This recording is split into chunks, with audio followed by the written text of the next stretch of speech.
स्वागत है आपके अपने YouTube channel learn with Rohan के साथ। तो जैसा कि हम लोग पिछले वीडियो में आप लोगों ने वीडियो देखा होगा, पता होगा कि मैं इस समय क्लास चल रही है आपकी हाई स्कूल की यूपी बोर्ड की जो मैथ के पीवाईक्यू हैं उनको सॉल्व करा जा रहा है। तो पिछले वीडियो हम लोगों ने 2025 के सेक्शन सेकेंड के क्वेश्चन नंबर फर्स्ट के सारे सवालों को सॉल्व किया था।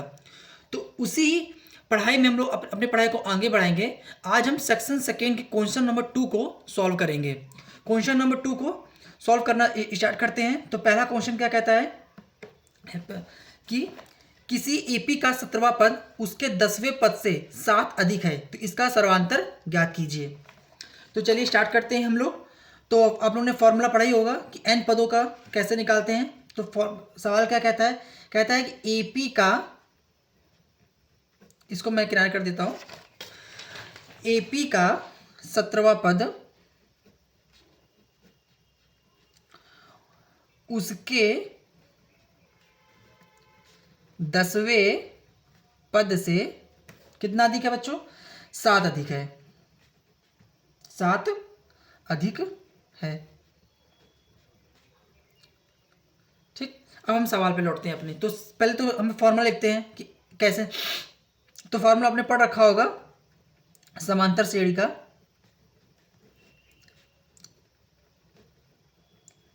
क्या होता है फॉर्मूला बच्चों?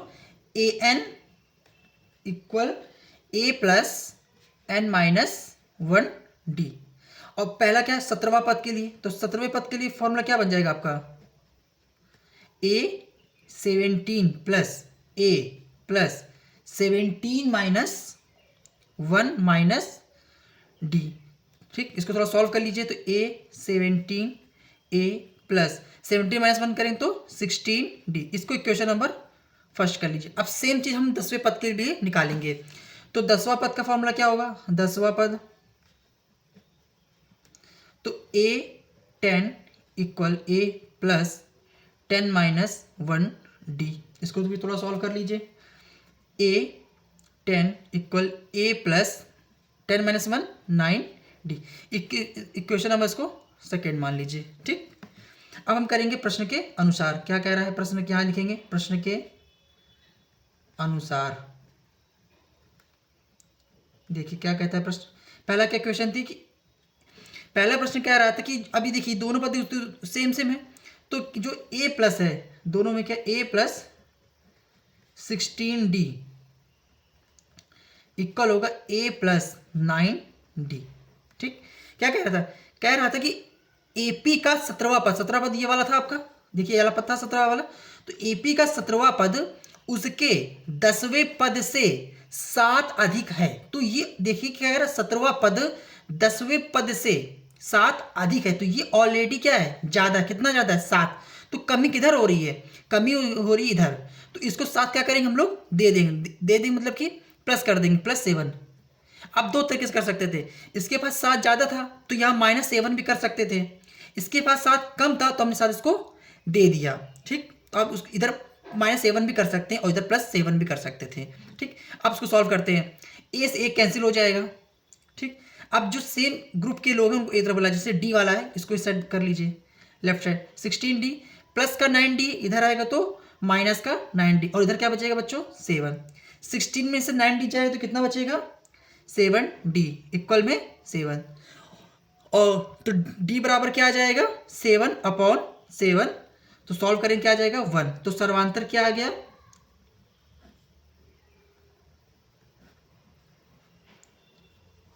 1। फाइनल आंसर क्या हमारा हो गया? 1। चलिए अब हम चलते हैं अपने नेक्स्ट क्वेश्चन के पास। नेक्स्ट क्वेश्चन क्या कहता है कि समीकरण √2 x square plus 7x plus 5√2 equal 0 के मूल ज्ञात कीजिए। तो खा नंबर क्या था हमारे पास? समीकरण क्या था कि √2 x square plus 7x plus 5√2 बराबर 0। इसमें ये पूछ रहे हैं इसके मूल ज्ञात कीजिए। किसी सवाल में अगर ये कहता है किसी की मूल ज्ञात कीजिए, या कहता है इसको हल करिए समीकरण देकर, या कहता है गुणनखंड विधि से सॉल्व करिए, इसके मान निकालिए, सबका मतलब एक ही होता है। इसका करना क्या हमको, अगर सरल भाषा में इसका करना है हमको गुणनखंड करना है और इसके मूल निकालने हैं। तो सब लोगों ने इसका एक पढ़ा होगा आप लोगों ने, ए एक्स स्क्वायर वाला जो हमारा एक व्यंजक होता है कि A X square B X plus C बराबर 0। ये इसी फॉर्म में क्वेश्चन है। देखिए पहला वाला एक्स स्क्वायर वाला पद है तो एक्स स्क्वायर वाला हो गया, फिर एक्स और फिर ये सी एक्स स्क्वायर। तो इसमें हमको क्या करना है, इसके गुणनखंड करने हैं। तो गुणनखंड करने का क्या तरीका होता है कि जो सबसे लास्ट वाला टर्म होता है सी वाला, उसका फर्स्ट वाले में क्या कराते हैं हम लोग, मल्टीप्लाई कराते हैं। तो अगर इसको रफली इधर किनारे करेंगे तो 5√2 इंटू 2x स्क्वायर, इसका मल्टीप्लाई कराइए तो 5 तो 5 रहेगा, √2 का √2 में कराएं तो क्या हो जाएगा 2, और ये आ जाएगा आपका एक्स स्क्वायर। तो क्या आ गया 10x स्क्वायर। अब जो यहाँ पे नंबर आया है एक्स वाई जेड को तो उसको किनारे कर देंगे, जो नंबर आया है उसका निकालेंगे हम लोग एलसीएम। तो 2 5 ज़ा 10 और 5 1 ज़ा 5। देखिए अब हमारे पास दो फैक्ट आ गया 2 और 5। अब हम 2 और 5 को इस प्रकार से अरेंज करें कि प्लस और माइनस करने में ये बीच वाला नंबर आ जाए। समझे बच्चों, प्लस और माइनस करने पे बीच वाला नंबर आ जाए, मतलब कि 7x आ जाए, और मल्टीप्लाई कराने पे क्या आ जाए आपका 10x स्क्वायर आ जाए, क्योंकि यही तो मल्टीप्लाई कराने पे आया था इसका। तो हमारे पास दो नंबर हैं 5 और 2। तो उसको कैसे लिखेंगे, देखिए इसको लिखेंगे तो उसको ब्रेक करेंगे, ठीक। तो हमारा बन जाएगा √2x स्क्वायर प्लस, अब इसको क्या करेंगे, इसको लिखेंगे 5x plus 2x plus 5√2 equal में 0। देखिए हमने इसको किसे ब्रेक कर लिया 5x प्लस 2x में। देखिए 5x और 2x को ऐड करें तो कितना आएगा 7x आएगा, और 5x इंटू 2x करें तो क्या आएगा 10x स्क्वायर। तो हमारा पेयर्स तो बन गए। अब हम 2 के पेयर्स बनाएंगे, यहाँ पे इसको इसके एक साथ रखेंगे और उसको एक साथ रखेंगे। तो देखिए √2x स्क्वायर प्लस 5x में से क्या कॉमन है, कॉमन क्या है x, क्या कॉमन है x। तो जब यहाँ से x चला गया तो क्या बचा, एक तो आपका √2 बचेगा। यहाँ कितने x थे 2x थे, ax बाहर चला गया तो कितने x बचे 1x बचा, लिख दीजिए। सिंबल प्लस का लगा है तो प्लस का लगा दीजिए। अब यहाँ से 5 तो गया नहीं, 5 रहेगा, और एक ही x था और x बाहर जा चुका है तो क्या बचेगा कुछ नहीं, यहाँ लगा। अब देखिए इसमें से क्या कॉमन है 2x प्लस 5√2 में से क्या कॉमन है, इसमें से कॉमन है √2, ठीक। √2 कॉमन, 2 को देखिए इस 2 को √2 इंटू √2 भी लिख सकते हैं। तो इसीलिए हमने 2 को एक √2 कॉमन लिया तो एक √2 बचेगा। x तो कहीं गया नहीं था तो x भी रहेगा, और ये एक √2 था बाहर चला गया तो कितना बचेगा 5 से बचेगा, ठीक। इक्वल में आपका चलेगा 0। अब देखिए पूरे क्या सवाल क्या कॉमन है, आपका पूरे कॉमन है √2x प्लस 5, √2x प्लस 5, तो पूरा कॉमन ले लीजिए √2x प्लस 5। तो यहाँ से रूट पूरा ये चला गया तो क्या बचेगा x, और यहाँ से पूरा चला गया तो प्लस का √2 इक्वल में 0। अब एक एक करके हम दोनों को x के बराबर रखेंगे। तो पहले वाले को करते हैं √2x प्लस 5 बराबर 0। तो क्या आ जाएगा √2x प्लस का 5 इधर जाएगा तो माइनस का, तो x बराबर क्या आ जाएगा -5/√2। अब सेम चीज़ हम ये दूसरे वाले के साथ करेंगे, x प्लस √2 बराबर 0, तो x बराबर माइनस का √2, ठीक। तो हो गए। तो इसका मूल क्या निकल के आया बच्चों, मूल क्या हो गए -5/√2 -√2। तो इसके दो आंसर आ गए बच्चों। तो अब हम चलते हैं अपने नेक्स्ट सवाल के पास, गा नंबर। सवाल को बार बार देखिए, सीरीज को, सवाल को कि कैसे सॉल्व किया जा रहा है। कुछ किसी को डाउट हो रहा है, कोई कंफ्यूजन है किसी प्रकार की, तो प्लीज़ कमेंट में लिख के बताइए कि आपको क्या सवाल समझने में दिक्कत हो रही है, या क्या और आप चाहते हैं कि सवाल को और अच्छी तरीके से समझाया जा सके। मैं पूरी कोशिश कर रहा हूँ कि सरल से सरल मेथड में बहुत ईजी लैंग्वेज आपके समझाने की कोशिश कर रहा हूँ। फिर भी आपको कुछ कमी रह जाती है सवाल को में, तो प्लीज़ आप कमेंट में लिख के जरूर बताइए, मैं जरूर उस पर काम करूँगा और आप तक अपना पूरा सही और 100% पूरे पहुंचाने की कोशिश करूंगा, ठीक। तो सवाल को देखिए, समझिए क्या है, और अपने एरियाज़ को भी समझिए कि मेरा कौन सा स्ट्रॉन्ग है और कौन सा वीक है, हमें किस पे ज़्यादा काम करना है। तो चलिए हम अपने नेक्स्ट सवाल पे चलते हैं। गा नंबर कह रहा है कि एक त्रिभुज है ABC की भुजा BC पर D बिंदु इस प्रकार है कि ADC इक्वल एंगल BAC, तो सिद्ध करिए CA square CB into CD। देखिए ये सवाल थोड़ा सा बड़ा है, तो इसमें जो सिद्ध करना है, क्या सिद्ध करना है? सिद्ध करना है हमको CA square equal CB into CD। देखिए जब पेपर में जब इस तरह सवाल आते हैं थ्योरेटिकल, तो इस तरह सवालों को प्लीज़ आप मत छोड़िएगा। ये बहुत ही एक तरह से टर्निंग पॉइंट होता है, क्योंकि इस सवाल को बहुत से बच्चे छोड़ देते हैं। यही ना कहीं आपको डिसाइड करता है कि आपके मार्क्स दूसरे से कितने कम आने वाले हैं तो ज़्यादा आने वाले हैं। इन सब सवालों को बहुत कम बच्चे टैकल करते हैं, बहुत स्किप कर देते हैं इन सब सवालों को। तो इसको सवाल थोड़ा ध्यान से देखिएगा। कह रहा है कि एक त्रिभुज ABC है, तो ये त्रिभुज हमें बना दिया एक रफली A B और C। कह रहा था कोई बिंदु BC पर, तो BC लाइन ये है। अब इस पे एक हमने D यहाँ पे एक मार्क कर लिया, ठीक। तो हमारा ये डायग्राम तैयार हो गया। अब इसको सॉल्व करना शुरू करते हैं। दिया क्या गया है, ये खुद कह रहे हैं दिया है। क्या दिया है? ये कह रहे हैं कि एंगल ADC इक्वल है एंगल BAC के। मतलब कि देखिए ADC, ठीक, और BAC ये वाला एंगल, और दूसरा एंगल क्या था बच्चों? ADC। और ये दूसरे क्या है? एक दूसरे के इक्वल हैं, ठीक है। चलिए हम अपने सवाल को स्टार्ट करते हैं। तो दो त्रिभुज इसमें आपको दिख रहे होंगे। एक दिख रहा होगा आपका ABC, जिसमें आपका एंगल A आ रहा है, और दूसरा एंगल दिख रहा है आपको D, जिसमें आ रहा है ADC वाला। तो हम लेंगे त्रिभुज ABC एवं त्रिभुज ADC में। ओके, देखिए आगे बढ़ते हैं इसमें सवाल में हम लोग। तो सवाल कहाँ पे था, इसी को आगे बढ़ाएंगे। तो देखिए कि इसमें क्या है कि जो दिया है पहले वो तो लिख लेते हैं हम लोग। ADC इक्वल है एंगल BAC के, ठीक। तो एंगल हमने लिख लिया ADC बराबर है एंगल BAC के। अगला पॉइंट देखिए क्या होगा, ACB DCA।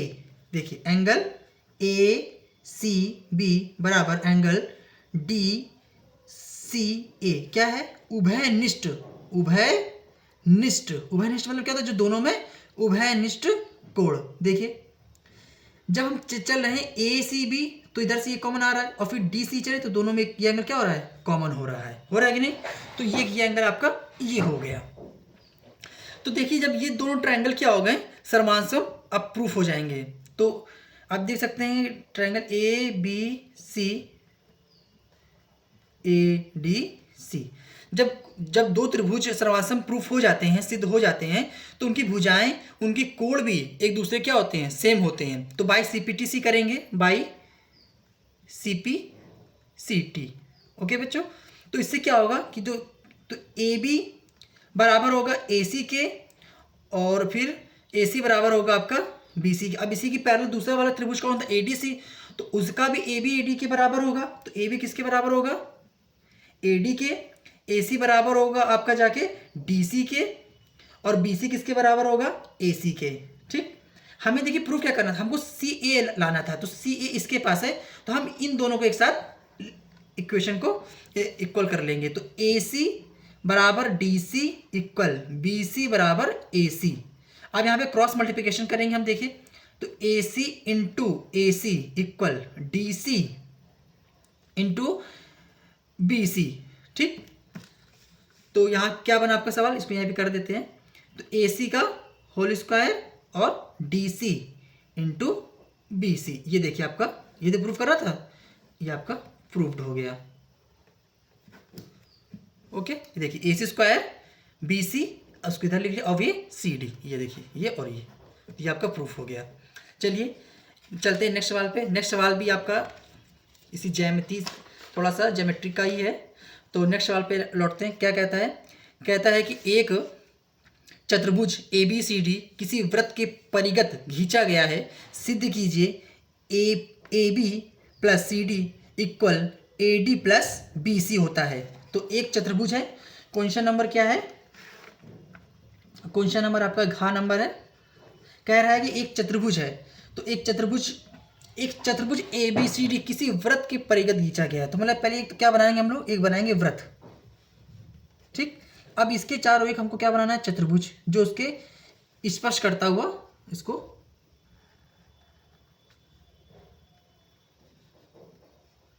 सॉरी थोड़ा सा ये गलत हो गया बच्चों, यहाँ से नहीं जाएगा, ठीक, एक्स्ट्रा हो गया, ठीक। तो ये हो गया। अब इसकी चलिए नेमिंग करते हैं, ठीक है। तो एक तो चतुर्भुज है ए बी सी डी, ठीक। अब जहाँ जहाँ स्पर्श कर रहा है तो उसकी भी कुछ ना कुछ वैल्यू होगी, तो उसको हम नाम ले देते हैं M N O P, okay. तो सवाल क्या कह रहा था कि चतुर्भुज जो ए बी सी डी किसी वृत्त के परिगत खींचा गया है, किसी वृत्त के परिगत खींचा गया है। तो इसको सॉल्व करते हैं। देखिए हम जब जानते हैं कि वृत्त के स्पर्श होकर जो जाने वाली रेखाएं होती हैं, उनकी लंबाई उनकी क्या होती है, समान होती है। कि वृत्त के जो बाह्य बिंदु से होकर जाती है स्पर्श रेखा, उनकी लंबाई क्या होती हैं, समान होती हैं। जब समान होती हैं तो इसका ये कुछ ना समान होती हैं, तो उनकी लंबाइयाँ भी दूसरे क्या होंगी, जैसे कि ए बी बराबर होगा आपका, देखा जाए बी सी के सी डी के, ये बराबर होगा। तो हम तो चलते हैं कि हम जानते हैं कि वृत्त के बाह्य, इसको लिखना पड़ेगा, एग्जामिनर को पूरा क्लियर होना चाहिए। आपको लिखिए वृत्त के बाह्य बिंदु से खींची गई स्पर्श रेखा लंबाई में समान होती है, लंबाई में समान होती है, ठीक। तो समान होती है। अगर हम शुरुआत करते हैं कि पहला कोई बाह्य बिंदु ले लेते हैं जो ए है, तो अगर जब बाह्य बिंदु ए है तब देखिए क्या होगा, जो ए एम है वो पी बी के बराबर होगा, ए एम है वो पी बी के बराबर होगा। तो ए एम बराबर होगा ए पी के, इसको इक्वेशन नंबर फर्स्ट माने। सेम ये चीज़ हम चारों पॉइंट के लिए करेंगे, एक बार ए के लिए, फिर बी के लिए, फिर सी के लिए और फिर डी के लिए करेंगे। तो अगर बाह्य बिंदु क्या मान लेते हैं, अब क्या मान लेते हैं, बाह्य बिंदु बी है, तब क्या होगा, तब देखिए क्या होगा, तो जब हमने बी लिया है तो बी एम बी एन के बराबर होगा, बी एम बी एन के बराबर होगा। इसको इक्वेशन नंबर सेकेंड मान लीजिए। अब बाह्य बिंदु हम क्या लेंगे, सी लेंगे, इस बार बाह्य बिंदु क्या लेंगे, सी लेंगे। तब क्या होगा, देखिए सी वाला यहां पर है, तो सी ओ और सी एन बराबर होगा, सी ओ और सी एन बराबर हो। इसको इक्वेशन नंबर थर्ड मान लीजिए। अब बाह्य बिंदु डी ले लीजिए, बाह्य बिंदु डी है, तब क्या होगा, तब देखिए ये क्या होगा, डी ओ और डी पी बराबर होगा, डी ओ और डी पी बराबर होगा। Equation number first. अब ये जो चार इक्वेशन बनी है, first second third and fourth, इन सबको क्या करेंगे, हम जोड़ देंगे। तो इक्वेशन फर्स्ट सेकेंड थर्ड एवं फोर को जोड़ने पर तो लेफ्ट साइड वाले लेफ्ट साइड ऐड हो जाएंगे, राइट साइड वाले राइट साइड ऐड हो जाएंगे। तो हम इसको लिखना शुरू करते हैं, A M plus B M plus C O plus D O, ये तो हो गया लेफ्ट साइड के। राइट साइड में क्या क्या है, A P plus B N plus C N plus D P, ठीक। देखिए हमें प्रूफ क्या करना था, हमें प्रूफ करना था A B plus C D, A B plus C D equal A D plus B C. देखिए जहां ए एम और बी एम है, डायग्राम में कहाँ बना हुआ, देखिए जो ए एम है और ये बी एम है, ए एम और बी एम, जिसको इधर समझिए, जैसे एक लाइन यहाँ खींची थी, ऊपर से सर्कल गया था आपका, गया था ना बच्चों। तो यहाँ पे ए लिखा है, यहाँ पे एम लिखा है, यहाँ पर बी लिखा है। तो हम ए एम और बी एम इनको ऐड कर देंगे तो पूरा ए बी बन जाएगा, नहीं बन जाएगा। तो मतलब ये कह सकते हैं A M plus M B equal किसके होगा, ए बी के, हो सकता है ना। तो ये जो लिखा हुआ है A M plus B M, इसकी जगह हम क्या लिख सकते हैं, पूरा पूरा लाइन ए बी, क्या लिख सकते हैं, ए बी। इसी प्रकार सी ओ डी ओ, कहाँ बना है सी ओ डी ओ, सी ओ और डी ओ, तो इस पूरे हम क्या लिख सकते हैं, सी डी, क्या लिख सकते हैं, सी डी। सेम चीज हम यहाँ पे करेंगे अप्लाई।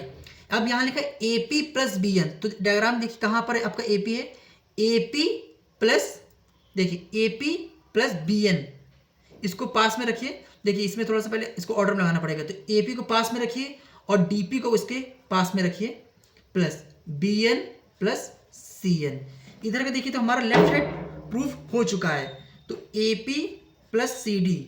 अब देखिए ए पी और डी पी, ए पी और डी पी पूरे क्या लिख सकते हैं, ए डी, प्लस लगा दिया, बी एन और सी एन, बी एन और सी एन, तो पूरा क्या लिख सकते हैं, बी सी।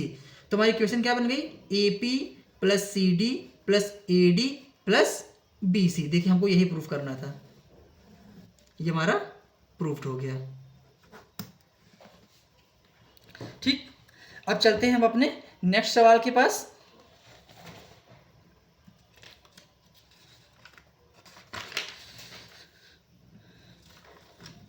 नेक्स्ट सवाल है, ठीक, देखिए कह रहा है कि यदि दिए गए आवृत्ति वितरण के आंकड़ों का माध्यक 28.5 है तो x और y के मान ज्ञात कीजिए। ये देखिए बना हुआ है पूरा सवाल, ये आपका मीन माध्य माध्यिका वाला चैप्टर से सवाल ये दिया हुआ है, सांख्यिकी से सवाल है ये, कि वर्गांतर दे रखा है 0 10 10 20 20 30 30 40 40 50 50 60, बारहमारता दे रखी है इसकी 5x 20 15 y और 5। तो ये जो आपका यहाँ पे x लिखा है ये, और ये जो यहाँ पे लिखा है y, हमें इसकी वैल्यू निकालनी है, और n बराबर इन्होंने 60 दे रखा हुआ है। ठीक, तो पहले क्या करते हैं, इसकी हम पहले टेबल बना लेते हैं वर्गांतर की इसकी।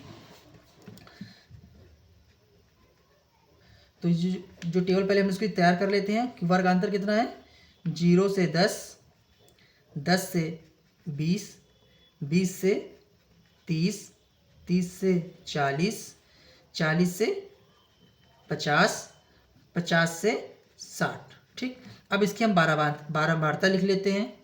तो बारंबारता क्या है, कह रही है,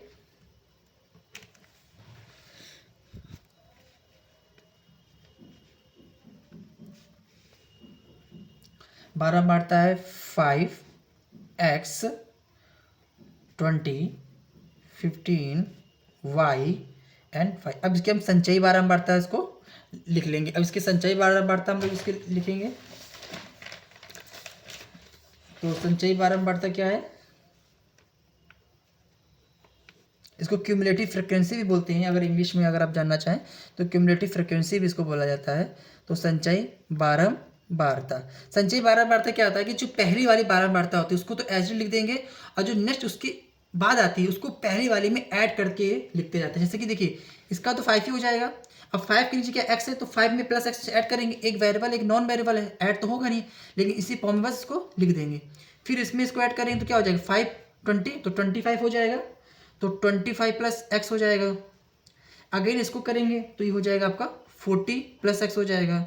अब 40 को y में ऐड करेंगे तो 40 प्लस x प्लस y। अब 40 प्लस x प्लस y को 5 में ऐड करेंगे तो क्या हो जाएगा, 45 प्लस x प्लस y हो जाएगा। तो ये आपकी होगी संचयी बारंबारता हो गई। संचयी बारंबारता को शॉर्ट फॉर्म में आप चाहे तो CF लिख सकते हैं, क्योंकि फॉर्मूले में CF याद रहेगा, और बारंबारता को आप F लिख सकते हैं। तो ये तो आपके लिए टेबल तैयार हो गई। ये चीज, ये दो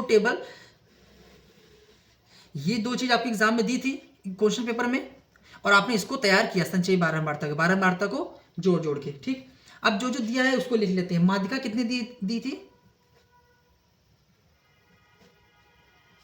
28.5 दिया था। ठीक, n बराबर कितना दिया था, 60 दिया था।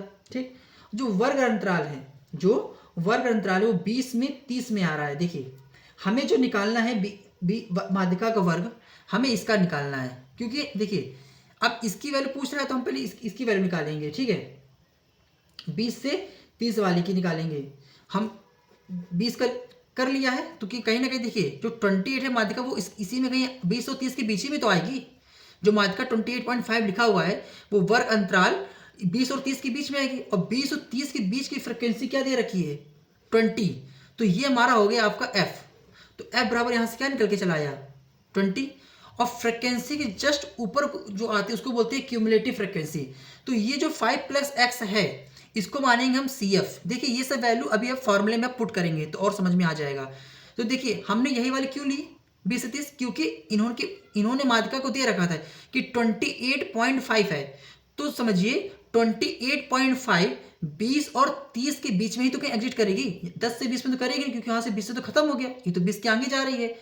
30 से 40 में तो ज़्यादा ही हो जाएगा, क्योंकि 30 से क्या है ये 30 से क्या है ये कम है।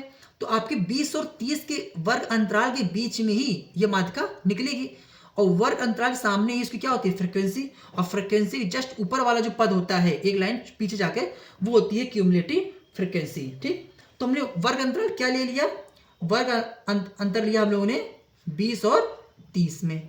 ठीक, जब 20 और 30 में हमने इसमें ले लिया तो इसका L बराबर क्या निकल के आएगा 20, मतलब कि लोवेस्ट वैल्यू क्या निकलेगी इसकी 20 निकल के आएगी। अब चलिए हम फॉर्मूला इसका अप्लाई करते हैं।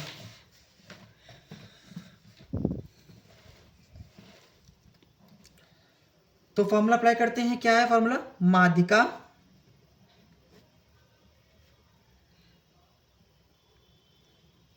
L +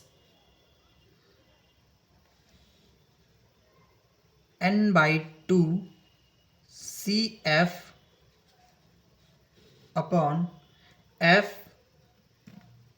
× H। वैल्यू पुट करिए।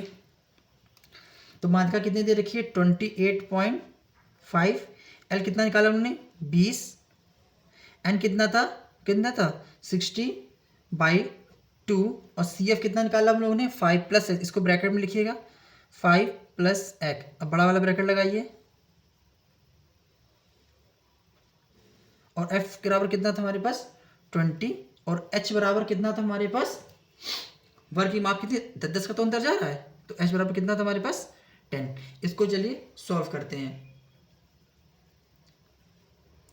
जब इसको सॉल्व करेंगे तो ये 20 प्लस है बच्चों, तो प्लस का है इसको इस साइड कर दीजिए तो माइनस हो जाएगा। इसको सॉल्व करेंगे तो आएगा आपका ये 30 माइनस ब्रैकेट खोलिए तो 5 - x हो जाएगा, और अपॉन में क्या रहेगा 20 का होल ब्रैकेट 10। इसको माइनस करें तो बचेगा 8.5, 30 - 5 करें तो बचेगा 25 - x अपॉन 20 × 10। 10 2 कर दीजिए, यहाँ से 2 आ जाएगा, तो अब क्या बचेगा 8.5 25 - x अपॉन 2। अब क्रॉस मल्टीप्लिकेशन कर दीजिए। क्रॉस मल्टीप्लिकेशन करेंगे तो इधर क्या था वैल्यू आपकी, इसको यहाँ पे थोड़ा सा लिख करते हैं।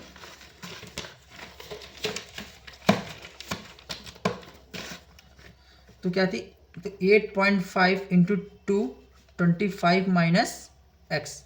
जब इसको सॉल्व करेंगे तो आ जाएगा आपका 17.0, और ये हो जाएगा 25 - x। हमें x की वैल्यू निकालनी है, x को इधर कर दीजिए, माइनस प्लस हो जाएगा, 25 - 7 हो जाएगा, तो x बराबर क्या निकल के आ जाएगा आपका 8। तो एक की वैल्यू तो निकल आई, दूसरा क्या दे रखा था, अब देखिए x बराबर 8 निकल आया है। अब हम देख रहे हैं कि जो सबसे हमको y की निकालनी है, तो हम y की वैल्यू कहीं से निकाल सकते हैं, ये या तो इस वाले से या तो इस वाले से भी दी गई तालिका से हम निकाल सकते हैं। ठीक है, तो जो x + y जो पूरा इसकी n बराबर 60 दे रखा था ना, तो ये लास्ट वाली वैल्यू सब संचय 12 मानते कि योग के इक्वल में होगी, ये तो था। तो क्या था, तो हम इसको ऐसे लिख सकते हैं x + y + 45 = 60, उसके सम के बराबरी तो है इस पूरे का सम। तो x + y क्या है, x तो हमने 8 निकाला है, y पता नहीं है, + 45 और ये 60, तो 8 + y 60 - 45, तो 8 + y बराबर क्या हो जाएगा बच्चों, 8 + y बराबर क्या हो जाएगा 8, तो ये हो जाएगा 15, और y बराबर हो जाएगा 15 - 7, तो y बराबर क्या हो जाएगा आपका 8।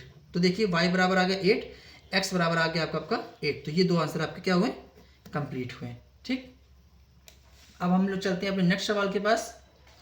तो नेक्स्ट सवाल क्या कहता है, कि ये सवाल समझ में आई? थोड़ा सा ये सवाल क्या था बच्चों, बड़ा था सवाल।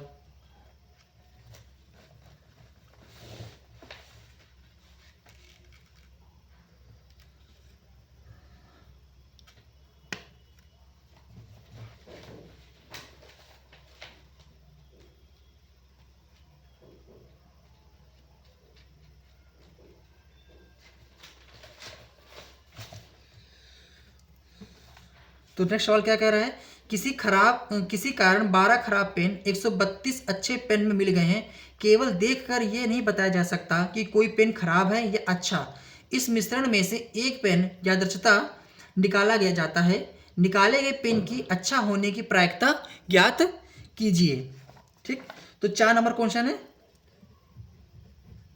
तो देखिए इसमें जो लिखा हुआ है उसको हम लोग क्या करेंगे, लिख लेंगे इस पेज को हम। ठीक, तो इसमें खराब पेन कितने हैं,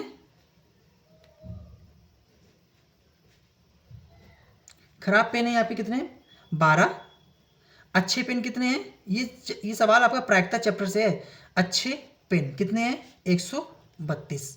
तो कुल पेन कितने हो गए, कुल पेन 12 प्लस 132, इसको ऐड कर दीजिए तो कितना आ जाएगा, 144 हो जाएगा। ठीक, अब हमसे ये क्या कह रहा था, एक पेन यादृश निकाला जाता तो निकाले गए पेन के अच्छा होने, मतलब अच्छे होने की प्रायिकता निकालनी है हमें। किसकी पेन की, अच्छे होने की पेन की प्रायिकता। तो क्या लिखेंगे, मिश्रण से, मिश्रण मतलब कि जो अच्छा और खराब पेन का जो मिश्रण था, मिश्रण से निकाले गए एक पेन की अच्छे होने की प्रायिकता, अच्छे होने की प्रायिकता। तो क्या होगा, प्रायिकता में जो टोटल वैल्यू क्या थी हमारी, कुल पेन कितने थे हमारे, तो कुल पेन अपॉन अच्छे पेन, अब उसको वैल्यू रखिए। अच्छे पेन कितने थे हमारे पास, 132, और कुल पेन कितने हो गए थे हमारे ऐड करने पर, 144। अब इसको थोड़ा सा 2 से डिवाइड कर लीजिए, 2 से होगा, 2 से करेंगे तो ये आ जाएगा 66, ये करेंगे तो आ जाएगा 72, अगेन 2 से हो जाएगा तो 36, नहीं सॉरी बच्चों सॉरी, 33, और ये हो जाएगा 36, अगेन 2 से देखिए हो जाएगा, 2 से नहीं, अब ये जाएगा आपका 3 से, तो 3 1 सा, और यहाँ पे आ जाएगा 12, तो फाइनल क्या हो जाएगा 11/12। तो क्या प्रायिकता क्या आई है आपका, प्रायिकता बराबर 11/12। तो ये रहा आज के आपके सेक्शन सेकंड क्वेश्चन नंबर 2 के सारे सवाल। देखिए आज हमने सवाल पूरे क्वेश्चन हम लोगों ने देखिए, क्वेश्चन नंबर 2 के हम लोगों ने ऑल क्वेश्चन को क्या किया है, सॉल्व किया है। पूरे 6 क्वेश्चन सॉल्व किए हैं। लेकिन पेपर में आप ध्यान देंगे, पेपर में आपको क्वेश्चन नंबर 2 से सिर्फ कितने करने हैं, 5, कितने अटेम्प्ट करने हैं, 5 क्वेश्चन को ही अटेम्प्ट करना है। लेकिन हमने आज इसमें पूरे 6 किए हैं, क्योंकि हम लोग प्रैक्टिस कर रहे हैं तो हम सारे सवालों को देखेंगे। जो हमको ऑप्शन है वो भी सॉल्व करेंगे, ऑप्शन वाले नहीं वो भी सॉल्व करेंगे।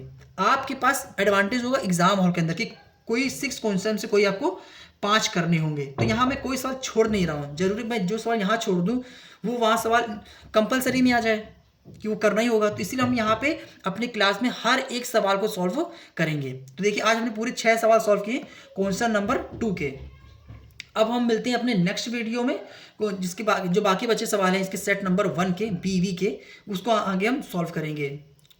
तो जिसने अभी तक अपना मेरे पीछे वाला वीडियो नहीं देखा है, जिसमें हमने पूरे क्वेश्चन नंबर 1 के सारे क्वेश्चन सॉल्व कराए हैं, वो जाके पहले क्वेश्चन नंबर 1 के सारे उस सवाल को देख ले, फिर क्वेश्चन नंबर 2 देखे। आगे वाले वीडियो में मैं इसी सवाल में आगे बढ़ूंगा, वो तो थैंक यू, उसी सवाल में आगे बढ़ूंगा। तो थैंक यू सो मच, मिलते हैं अपने नेक्स्ट वीडियो में एक नई क्लास के साथ। इसी तरह पढ़ते रहिए और जुड़े रहिए। अगर अभी तक आपने मेरा चैनल सब्सक्राइब नहीं किया है तो सब्सक्राइब कर लीजिए। सब्सक्राइब करने से क्या होगा कि जैसे मैं तुरंत वीडियो को डालूंगा आपका नोटिफिकेशन आपको उसको तुरंत मिल जाएगा, आप तुरंत उस वीडियो को आपको मिल जाएगा, आप तुरंत उसको फिर पढ़ना बैठ जाएंगे, आपका टाइम कहीं ना कहीं वेस्ट नहीं होगा, आपकी नोटिफिकेशन आपको तुरंत मिल जाएगी। ठीक है, तो थैंक यू सो मच।